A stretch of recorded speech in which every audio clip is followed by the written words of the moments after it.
You got it. All right. Welcome, everyone, to this afternoon's webinar here. We're really going to be focusing today on improving learning objectives is really what we're looking at, learning outcomes. Let me say it the right way to start this thing off. Now, I'm so excited to see so many people here. We're excited to learn. We're excited to learn new things. We're ready to kind of look at some of those things and remember some of those things that we tried out either in the spring or in the early fall as we were going through these things. I see some new faces here. I see some returning faces. I love that everyone here is just so eager to learn something new and to share their learning. I'm going to kick it over to Corey to talk about kind of how we're handling, asking questions and getting support throughout the session. Yes, thanks, Jeff. Thanks for joining us, and we appreciate you wanting to learn along with us. So today, as we get going with our webinar, as you saw, if you would keep your microphone muted, and your video, of course, is optional and up to you. You might want to try out the change background feature if you haven't already, just as you think about using Google Meet with students here over the next few weeks. As you might have noticed, and if you joined our last session, you knew that we have the chat turned off. So we're trying to model a strategy for getting feedback through your Google Meets rather than using the chat. So today we're using the Q&A feature. So if you go up to that little geometric shapes, it's called the activities area in Google Meet. It's likely there. You're going to see a little green dot on those shapes, and that tells you that there's a new question or piece of text there in Q&A. If you select, then you're going to see a question or a statement posted there. And John posted earlier for us the presentation to this webinar. Please, as we go throughout our webinar today, go ahead and put your questions in that space. And that's going to help us, number one, track the questions a little bit more easily because we have that upvote option. So if you have that question that someone else asked, please upvote it. Then we can decide which questions are most popular. And at the end of our webinar today, we'll be tracking back to those.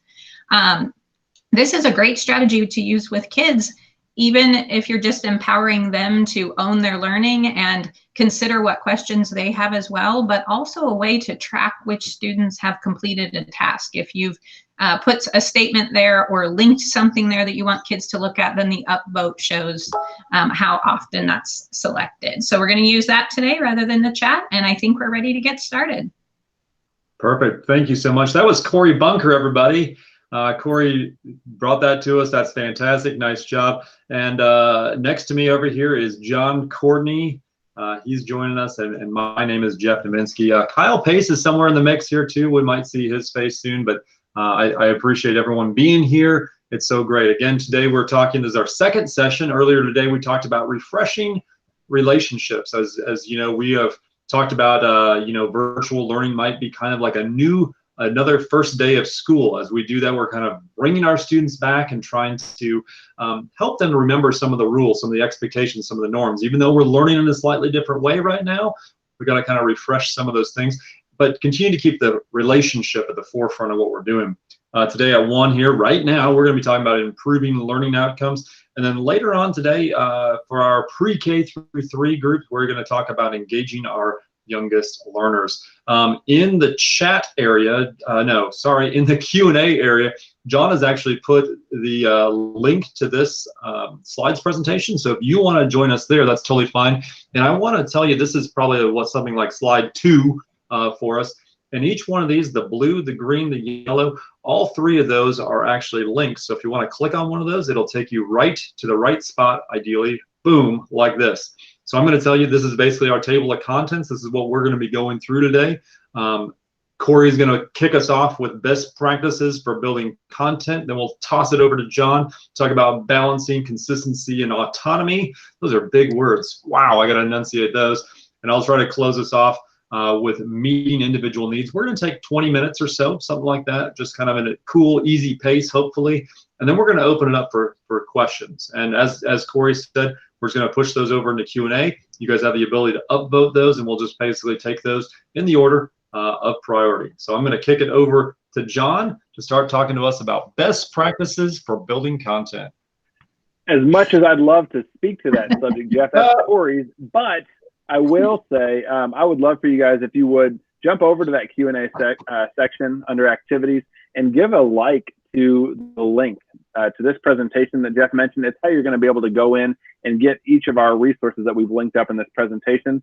So go ahead and give that thing a look. Ooh, that thing jumped from like 1 to 10 immediately. You guys are champions on this.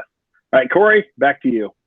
Thank you. And another thing that I didn't mention about the Q&A that's really nice when you're using this for students, unlike the chat, many of you have probably experienced, you've jumped into a meet and you missed the previous conversation in the chat. Q&A, not the fact. Anytime you jump into the chat, you still see the Q&A, and you get a report of what questions were asked after the meet is over, similar to the attendance report or the recording and things like that. So we're definitely pushing the Q&A and see how you all like that. All right, best practices for building content as we think about moving to virtual. So the first one, best practices for online instruction. This is just a little review of what most of you saw earlier this year in the PD course that you saw from our department, right back when you came back to work after summer, probably. Anyone's welcome to go back to that course to just kind of refresh your brain.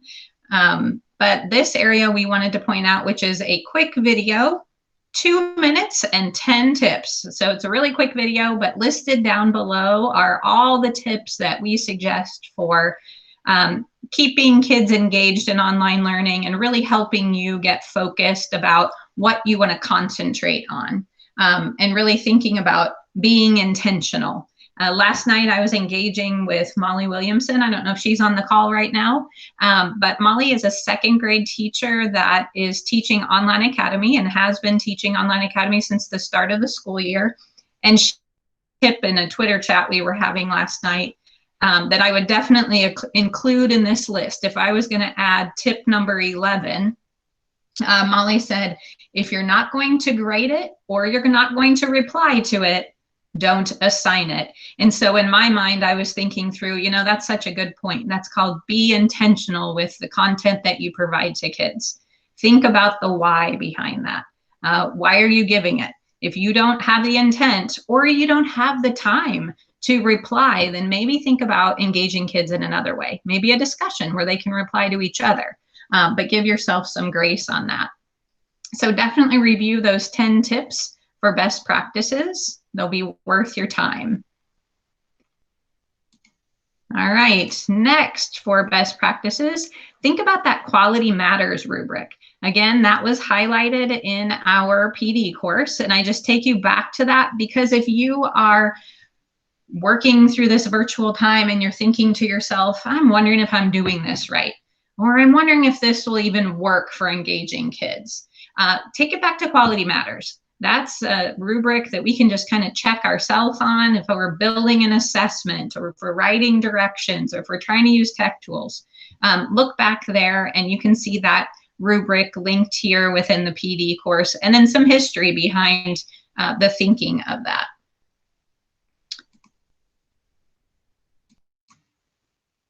All right. And lastly, we are so impressed with the amount of use in the educators group from the spring and all the way through now. In the updates area of the educators group, teachers have been supporting each other and collaborating beyond their collab cafes here in the educators. And if you are not paying attention to the updates area of the educators group, please do, because there's so much here and so much of colleagues wanting to support one another. But we want to point out too, don't forget about the resources area, because if you're thinking about best practices for building things for virtual instruction, we are in a work in progress, under construction of organizing this space a little bit more. We did some work earlier this year, but basically there's 3 categories. Supports for you. So as educators are trying to accomplish things, especially being in a virtual world, what things could educators use? What things could educators use to help students? And what things could educators use to help parents? So if you get stuck somewhere, please don't forget about these resources areas that are a plethora of information. Just for one in the educators folder are things that are going to support those hub expectations, like a whole media album of folder images that you don't have to take the time to create yourself. If you need some folder images, grab them from here. So hopefully those will help you get going as we think about best practices and going virtual. I'm going to shoot it on over to John, but I think first he's going to engage us in a poll. So when you think about that activities area, those three shapes, we have the Q&A, but we also have poll. So John's going to share a poll with us. If you would take a look there, so click on those shapes, and I think John has that ready for us. Perfect. Thank you so much, Corey. One of the top things she talked about there was which best practice will be most important for you to remember. She mentioned 10 best practices. We didn't include Molly's 11th best practice in our list here in the poll either. But these best practices are things that you can do that help make the learning easier for students in a digital environment. And so I really want you to consider which one of these things will be most important for you to remember. Is it embedding materials where possible, creating clear and concise directions, engaging learners, sequencing the learning, so putting it in order for kids, aiming for fewer clicks, utilizing Google Drive integration so that we can really take the two systems we use, Schoology and Google Drive, and make them one for kids, using the Quality Matters standards, adding learning targets so that you can evaluate mastery toward the goal in Schoology, providing tech support, so telling your kids which tech tools you're going to be using and then giving them a little bit of education, whether it just be a quick YouTube clip on that tool or making the course your own, really showing some personality. I'm going to speak to that here in just a little bit. So I see some votes rolling in over there. Think about that. I'm going to leave that poll open for just a moment, and we'll come back to it here towards the end of my time talking. Thank you, Corey. Perfect. So I want to chat with you briefly about two big words, as Jeff deemed them, consistency versus autonomy. All right. Let's start out with consistency, right? Consistency is doing the same thing over and over and over and over. We talked this morning during our Refreshing Relationships webinar about how important it is for teachers to be predictable in their learning. So just like when you go to a grocery store, you walk in and you're able to quickly find what you need because you know the place, you've been there before, right? Teachers should organize their Schoology environment in much the same way. So one of the things that we were super grateful for when spring of 2020 rolled around and we had to learn from home for the first time ever in math was our LSR 7 hub expectations that had been adopted earlier that fall. Adopted and then pushed by leadership so that every teacher in Schoology had a profile picture. Every teacher in Schoology had at least something in their course, a course folder full of information talking about what your course is and what you do. We made recommendations to teachers to put due dates on things so that students could navigate Schoology using the calendar. Those are all great hub expectations. And so those are linked here in our presentation, which can be found in the Q&A under elementary and secondary hub expectations. Along the theme of consistency, we want you to be consistent in your course design as well. Like we said, predictability, right? It's your friend. But that predictability extends just beyond you and your own Schoology environment and your own students. Because remember, we work in a system together. We've got pre-K teachers all the way through teachers teaching college credit in our system. And so those hub expectations help to align us vertically.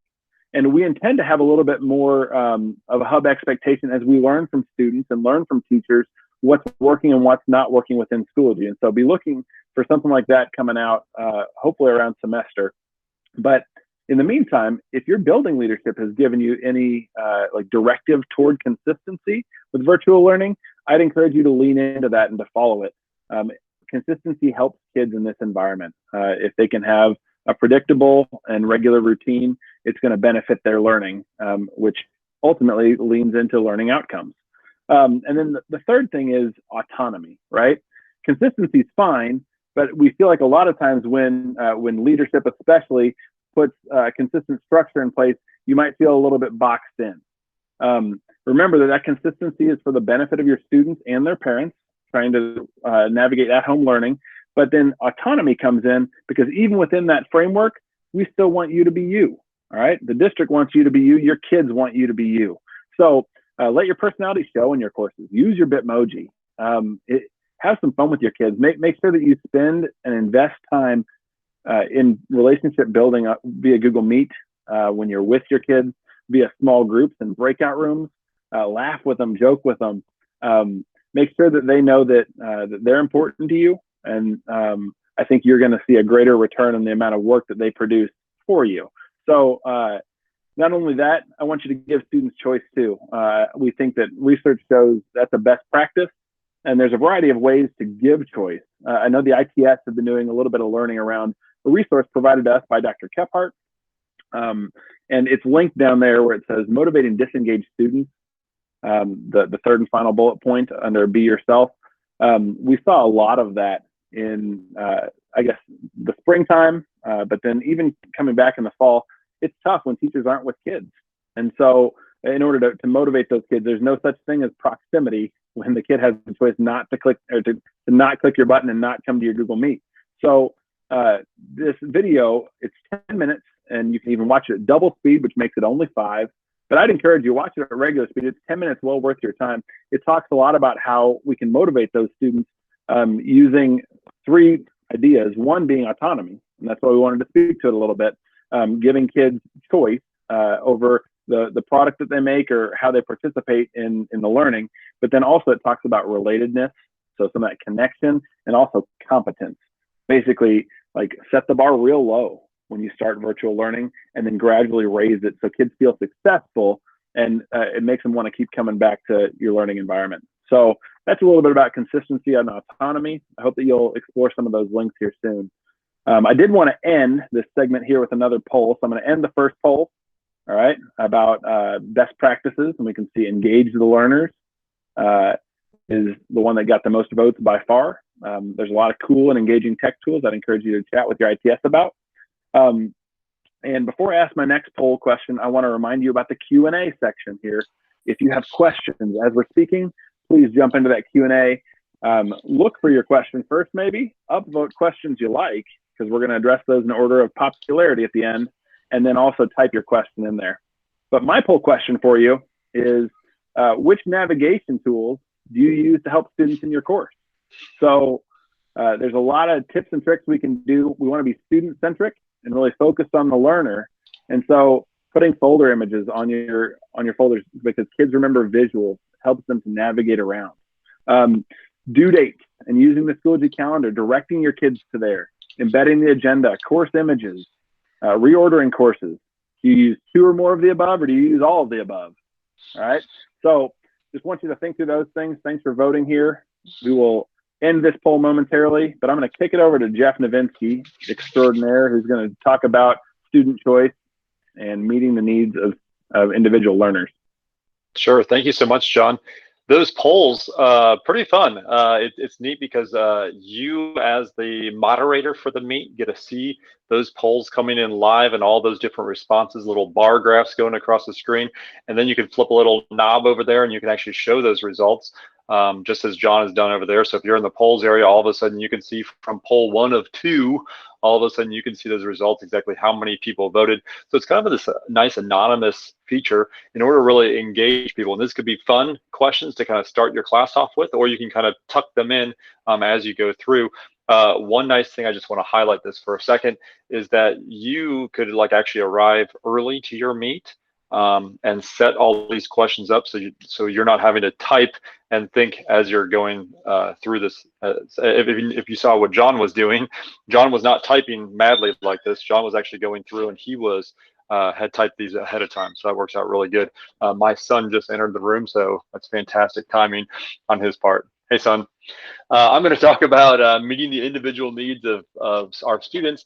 And I think a little bit about shopping. We're all thinking a little bit about Black Friday. I think that's what my Bitmoji is doing there. But, you know, every single website has something a little bit different to really, in order to draw us in and to hopefully meet our shopping needs. Well, we're going to be talking about meeting our students' educational needs as doors are opening and closing. I love it.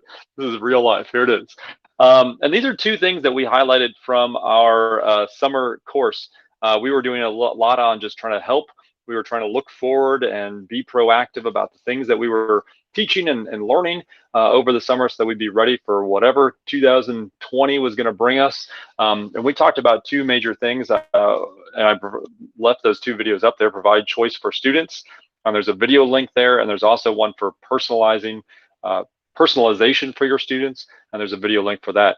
But here's the idea with this, is that when I talk about providing choice for students, I think a little bit about choice boards. You know, I think of someone creating this in something like Google Draw and having some choices that students don't necessarily always have to do the exact same thing every single time. When they have a little bit of choice, all of a sudden they're like, it might tune into their individual strengths and really get them engaged a lot more. Some simple choices would be, you know, just even how you turn something in. Do I always have to do it on the computer? Could I draw a picture? Could I, you know, even print off what's on the computer, do it by hand, take a picture and turn that in? That's actually a choice. Could I create a video of me actually explaining it to you as opposed to me writing it out? Could I, instead of a video, maybe just leave an audio clip, something like that? Or could I make a presentation? I might not be good at writing sort of like a 5-paragraph essay or something, but what if I put through and made like a really nice bulleted presentation with some images? Would that be able to count as some sort of choice for me? Is that some way for you to assess, do I really know this information or not? The second topic there is accessibility. When I think of accessibility, it just means making it so that everyone can be at the show, that everyone can see, that everyone can participate, that everyone knows what they're doing. For me, not a great typer. I was dyslexic, still am partially dyslexic, and for me, sometimes typing things is difficult. And that's why, you know, when I talk about accessibility and so some of the Google tools, voice typing is an amazing tool that helps me to be more efficient with my time, to be more efficient with the things that I'm doing, and then to go back through and still fix all those grammatical components or sentence structures or things like that. So voice typing is a good accessibility tool, but also some of the things that we mentioned in the earlier poll, talking about navigation, some of those are accessibility as well. How do I get where I'm going, such as the folder images? When there's a really good picture on that folder that tells me what's going on in that folder, that really helps me out. Or when there's even a color, when someone says the red folder with the something on it, all of a sudden that helps me to get where I'm going quickly and easily, so that I know I'm in the right place. We could also talk about good directions. I've seen so many people, as they're writing out instructions for what the student is to do, that's good. What to do is something, but we also need to talk about how to do it. You know, if I'm gonna complete a video, how do I actually complete the video? Some people will just write, make a video for me, and that might, some students might think, well, I want to do that on my phone, or some people are going to say, you know, I'm going to use the computer to do it, or I'm going to do it some other way.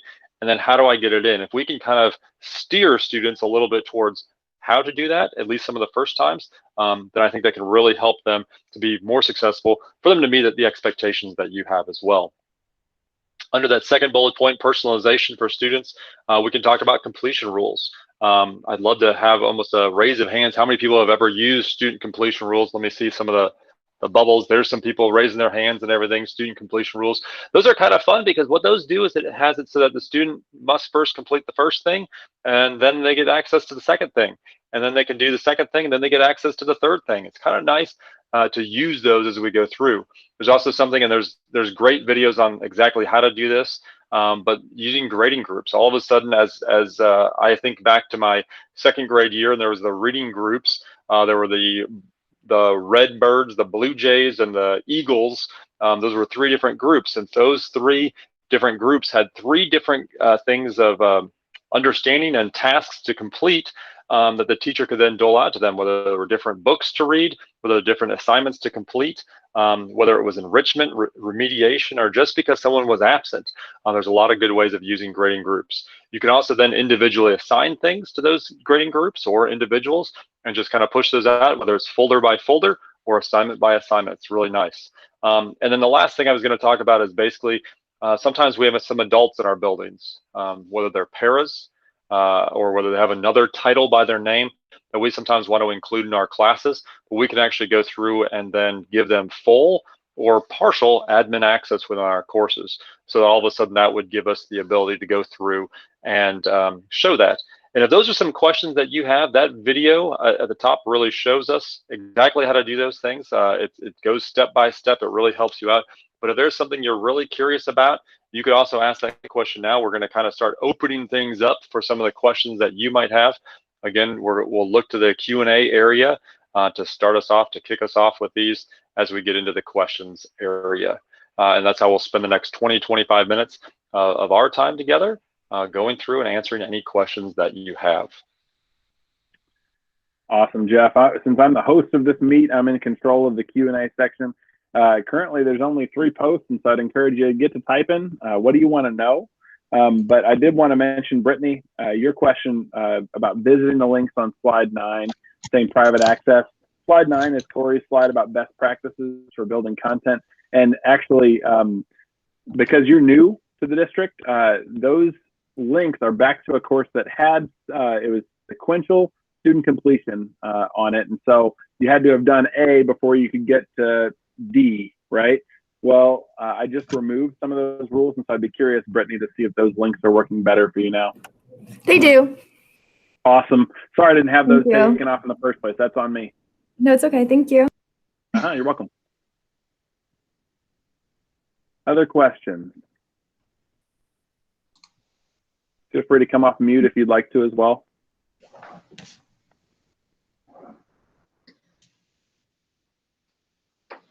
And John, on Jesse's question about the the links from the recording from the Refreshing Relationships webinar earlier today, maybe you did reference that. Did we talk about before, maybe before we were recording, Corey, but yeah, the question is basically, how can I have access to the content you're presenting right now? And we did share that over in the Q&A, and we'll make sure that anytime we post about these webinars going forward, whether it's the recorded link or anything else, we also share a link to this presentation. So that way you have it. Yep. Thanks for directing us to that, Corey. If there's anything about what we've discussed that you're curious about, now's the time. Or if you want to take us off task, the next half hour is yours. Distract the teacher. Right.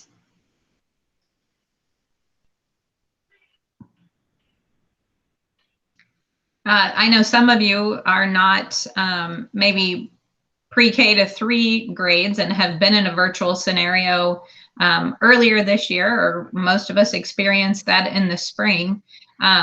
Anybody have any tips that they would pass along, or anything that you found beneficial that you used when you're virtual before, or maybe even things you're wondering based on, oh gosh, I'm going to do this again, I want to rethink whatever? We'd be happy to discuss any of those.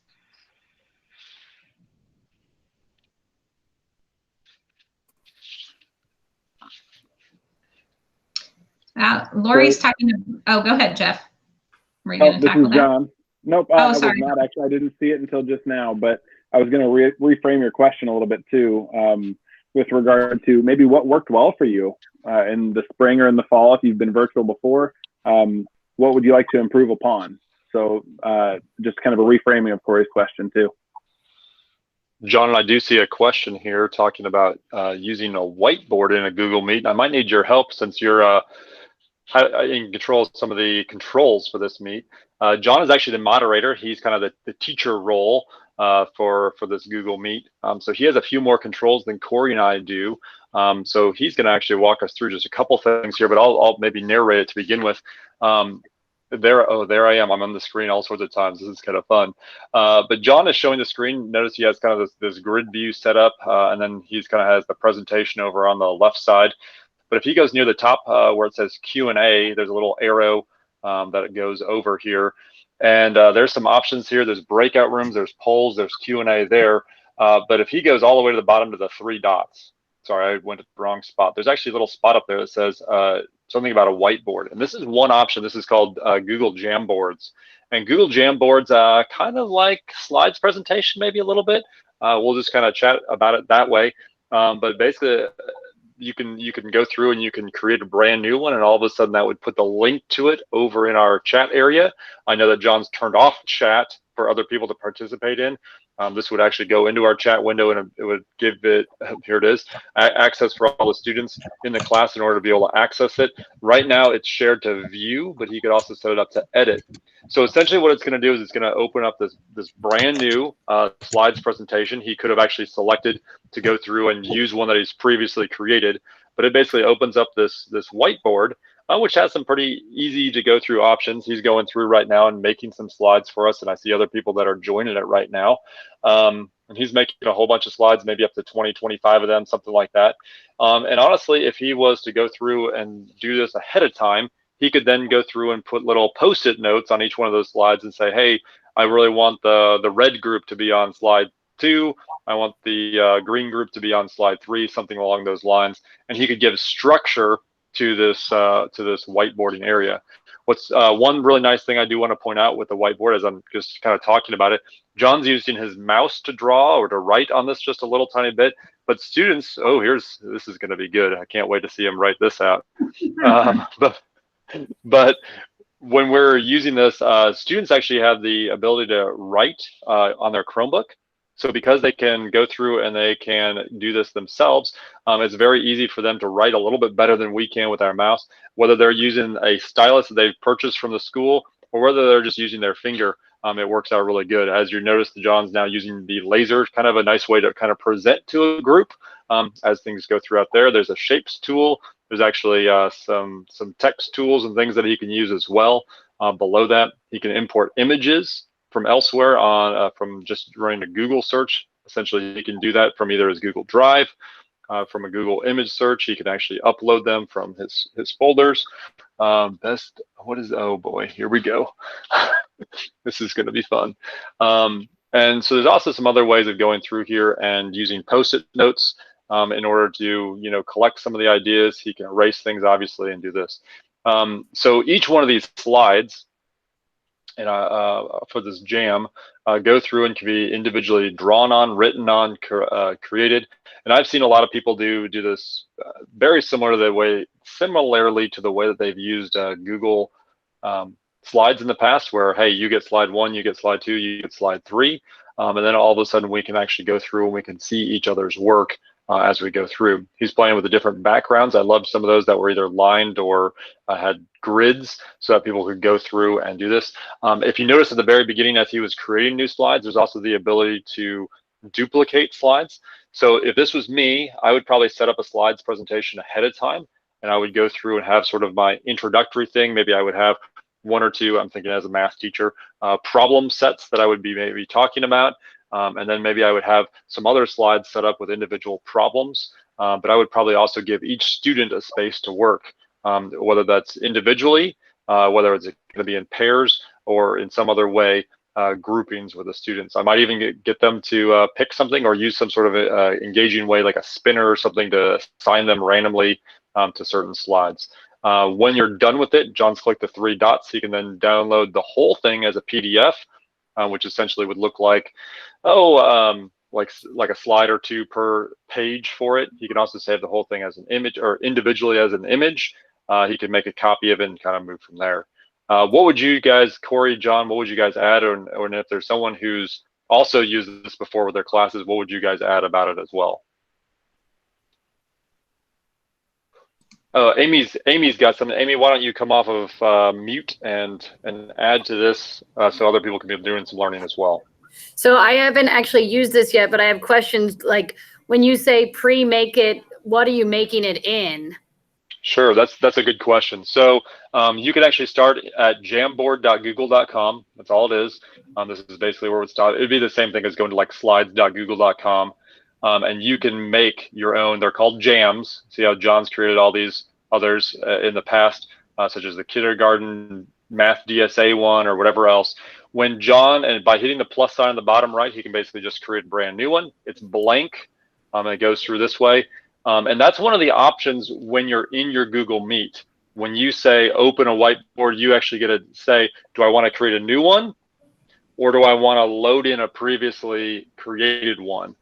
So for me, I would almost always use, so John might go through and show this again, whiteboard, and he says, oh, I can choose one from my drive, one that I've previously created. So I'm one of those people that I don't have very many natural ability skills to do something on the fly.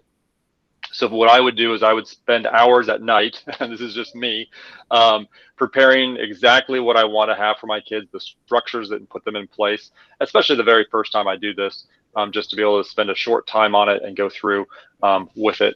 And then I'd be able to push that one out specifically to my kids, having little post-its for the questions that they're going to be answering individually. And then I think I would hand it over to them to maybe actually go through and come off mute and present. So we might go through and after I've done maybe slides 1, 2, and 3, give them 10 minutes, something to try out the problems that are on their page or the questions that are on their page or whatever is going on their own individual pages, whether they're creating something, showing us something, demonstrating something, and they would all get an opportunity to then talk and specifically tell me what's kind of going on.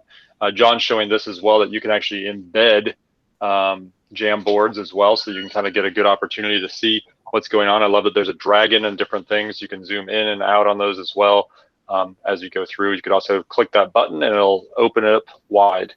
Amy, I see your hand is raised. Do you have a follow-up on that? So then can these be utilized in breakout rooms? Or how does that like work with breakout rooms? If I wanted, you know, maybe it's a slideshow and I wanted them working on partners. Yeah, I think that's a great idea. Probably what I would do is while I was in the main group, I would push out the the Jamboard to every single person. That way they can click on it in the chat window so they are all in the presentation. And then I would toggle over to the activity area where there's the circle, square, and triangle, and I would go through and then open up my breakout rooms from there, put them in their pairs. Each student's already in it, working on it. You can then jump into the breakout rooms and provide any structure or address any of the needs that they might have as they're going through as well at that point. Does that make sense? Maybe, but not what I was thinking. Like, because if they're writing on them or won't everybody like see it? So yeah, like in a breakout room, could you do like a Jamboard? Could you have breakout room 1 be problem 1 and breakout room 2 where they could go between them? Like, can you put Jamboards in breakout rooms? Yeah, that's kind of what I would do. Maybe provide something that everyone's doing for like a little while. And then I think it's totally possible for you as you visit each of the rooms, you could go through and say, hey, here's a link to your Jamboard that you've created with these specific problems. Then you jump to another breakout room and supply those as well. I saw Kyle just came on here. I'm going to toss it to any other ITSs on your ideas. You're thinking about this as well. Yeah, Amy, I think that your strategy is a smart one about putting them in small groups. I think we've probably all experienced throwing the whole class on a Google Slides presentation, right? And then, oh, you're on mine, you're editing this, you're editing that. So having a whole class on one Jamboard is a little bit overwhelming for the teacher and for the students. So I think that if you think about Jamboards working a lot like handing the kids a slides presentation, do you want them each on different segment of the Jamboard, or do you want them to each have their own small groups Jamboard to interact with? And you might get it to them in a different way than through the Meet. Maybe you develop the Jamboards in your Drive and share them with kids in a different way, because you can share Jamboards similar to how you would share anything else in Google. So it would like force it to make like if I was doing an assignment in Schoology, force it to make a copy for each kid? Well, sadly, it doesn't work like that. Jamboards and Google Forms both do not integrate through our Google integration in Schoology, but I'm just thinking of, you could just provide links to the Jamboard that was shared with specific kids. So maybe that would help, where you wouldn't do the Google integration, but you could just provide a link.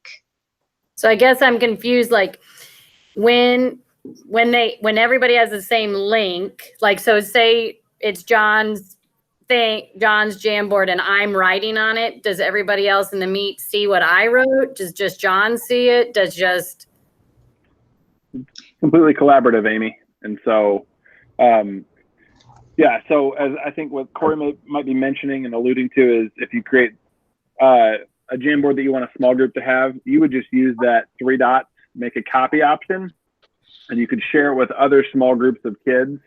So that way it's not one huge Jamboard for the entire class, but instead it's a Jamboard that's specified to that small group through your breakout room. Like lesson 1, A, B, C, D, E, F, and those A, B, C, D, E, F are the different groups that I would give them. Right. Yeah. And I would add to that. I know we have a couple R7 online teachers here with us. Anybody who's used Jamboard, can you confirm what I'm saying? I think a kid, even within a breakout room, could go to 3 dots and could click Jamboard and open one up for the group. Is that correct? I see Angel nodding. And Angel, I'm going to use your nodding to actually let you speak to this for a second. Angel was on a meet with me the other day, and she was talking about Whiteboard.fi. It's a website, and she said changed her life. Angel, you want to speak to that just a little bit? Not to put you on the spot. No, you're fine. I dabble with Jamboards, but like you said, the collective piece where you all work together. I was always that kiddo that if I made a mistake, I would hate for 20 other kids to realize that I was not regrouping correctly or trading. Whiteboard.fi is so amazing and cool. You open it up once during the day and it gives you a link for the kiddos. And then I keep that open all day because every time you X out, you get a new link. But you have a teacher whiteboard, but then every kiddo that joins it has their own whiteboard. So at the bottom of your screen, you can see all 30 of your children and their independent work. And they have to name their whiteboard. So like Amy or Lori or Corey, I'd always have them name it, but put a number behind it, like Amy 1, Lori 2. So I could say, oh, number 2, awesome thinking, but why don't you check this? Or then you could give feedback specific for that number and nobody else would know. And then you can clear their whiteboards. Anything you type on yours, you can type on it. You can write on it. The kids can use their cursor and they can write on it or they can type. And whatever you put on it, you push it out to them and it goes onto their individual whiteboard. So I use it for like reading. We're doing captions. I could put a picture. You can put any picture you want on your whiteboard and push it out to them. And they each can write their own caption to that picture. And then you can pull up each student's one at a time, whoever you want to share. And I love 4th grade because you're like, oh, number 4, can you make sure you have all the parts of the sentence?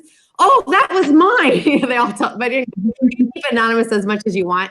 But you can do drawings, you can label, you can draw lines. It's phenomenal. And you can save them. So you can go back and look at them later. So I can save all 30 of my kiddos' whiteboards and look at them during the nighttime when I have time to plan and get ready for tomorrow. So you can collect what you want and it's phenomenal. I just love it. And the kids can bookmark it, or you can put the link right in Schoology. They have to click on it and it just takes them right to Whiteboard.fi. So it's awesome. Thank you for sharing that, Angel. Yeah. As I was thinking about that sounds like 2 completely different tools. Both of them are whiteboarding tools. One is more collaborative. I'm working and doing this with my team, where Whiteboard.fi sounds like, hey, my teachers push this thing to me, and all of a sudden I have individual control over these things, like kind of my copy of it, so that I'm going through. And I think both of them are very valuable, but you would use them in different ways. Does that make sense? Hey, jumping in here real quick, Amy, I was kind of trying to just think through what your workflow might look like for that also. And if you did want to go the Jamboard route, and I'm not saying one's more right than the other by any means. I mean, Angel, thank you so much for sharing what you shared too, because I've heard of Whiteboard.fi and I know it's great. But I'm thinking you would just want, if you wanted kids to do a Jamboard inside of breakout rooms, then you probably would want to front load. I think we kind of alluded to this. You'd want to front load that one Jamboard ahead of time, meaning you've maybe kind of set it up with some structure and maybe you've got in mind who your what kids are going to be in which breakout rooms. And then you assign those kids specific pages of that one Jamboard file. So they know when we go into that Jamboard that we know, okay, John, if John and I are in a group, we've got pages 4 and 5 or page 4 of just that one Jamboard file. And then you're just managing one Jamboard file. And then certain groups are working on separate pages of that file. Does that make sense? And then when you use that Jamboard, the other kids can look at the other pages that the kids did to see their work, correct? That's correct. And with WhiteboardFi, they cannot, correct? Correct. Okay, got it. There is an option on WhiteboardFi, because I did use that when we were first virtual, that you can like I share my teacher board. If I had a student that had a cool one, then I can share theirs for all the kids to see. So like one time there was a kid that had a cool way of solving a math problem or something, and I shared their board and said, now look at the way, and I think it's kept it anonymous. I don't think it told them which one it was, but I could say, this was a really cool way to look at it, or here's a common mistake. I'm seeing several of you are doing this one. So it does, WhiteboardFi does give you an option to share their boards as the teacher, but I think Jamboard lets you kind of scroll through like a similar to, I'm feeling like it's similar to slides, but they can write on it easier. Lori, is what I'm thinking. That's what I'm thinking. I haven't done WhiteboardFi, but the Jamboard, I feel like other people can see their work and they can learn from it. It's more collaborative to me. I'm seeing all sorts of people nodding their heads. This is fantastic, because these are some of the things that we get to kind of try out, that we get to kind of experiment, and we're all kind of laughing at Brittany and her poor room turning her lights off. One day she's going to get this right. So this happens to me all the time at school, so I love it. You got to keep a pile of stuffed animals near you, and then you just toss them so that it moves the motion. It's like little Beanie Babies. It's a new, yeah, I need to grab something. I always have a pile across my room of stuff that I've thrown to turn the lights back on. I love it. I love it. And those are the things that we need to be sharing between teachers as we go through. I'm going to ask if there's any final questions as we're kind of wrapping things up. It's already 1:46 as we go through and talking about improving learning outcomes for our students.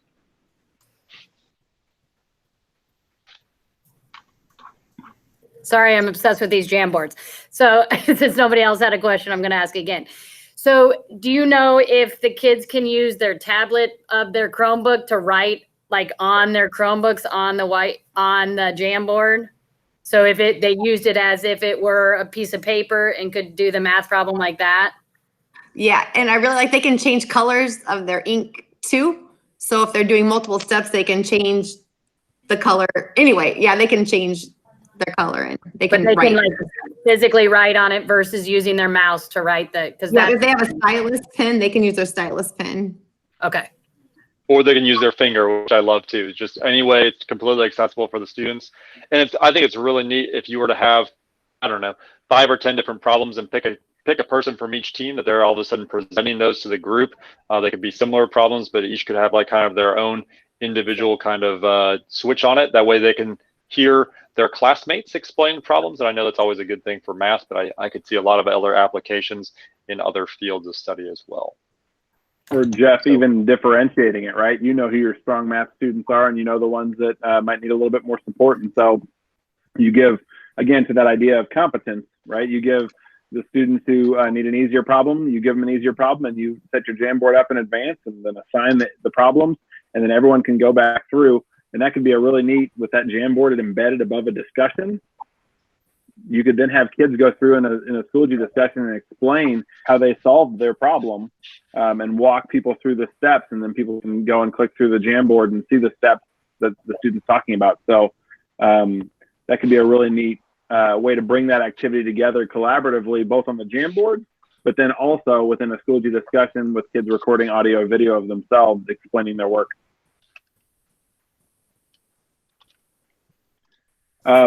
If people don't have much more to add, I want to do a couple things. One, direct you back to that video that was on my slide about consistency and autonomy. It's 10 minutes, but I really think that you're going to benefit by going back and watching it and learning about how you can engage those students in more of an intrinsic motivation, like really trying to evoke that from kids, rather than extrinsic motivation, things like grades that may or may not keep kids coming back to your virtual learning environment.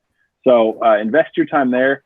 And then just want to say thank you on behalf of our department. We appreciate you guys taking your valuable time today to attend this webinar. You're the heartbeat of the district, teachers are. And so thank you for all the work you guys do with students. We know that even represented in this meet right now are hundreds of kids because that you guys are going to be reaching out to over the next couple of days, and then beyond Thanksgiving break. So thank you. I hope you take some time to rest and enjoy your Thanksgiving break.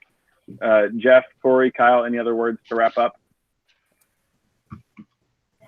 Thanks, John. I don't think so. We do appreciate you all being here. And although our next webinar is directed at pre-K3, because this is a newer experience for many of them, please don't hesitate. We're going to be talking more specifically about Google Meet, about Screencast-O-Matic, and balancing synchronous and asynchronous learning. So if that entices you at all, and maybe you're an older grade, feel free to join us. And that recording will be available as well. All right, have a great afternoon. Thanks for joining us, and we'll see you all later.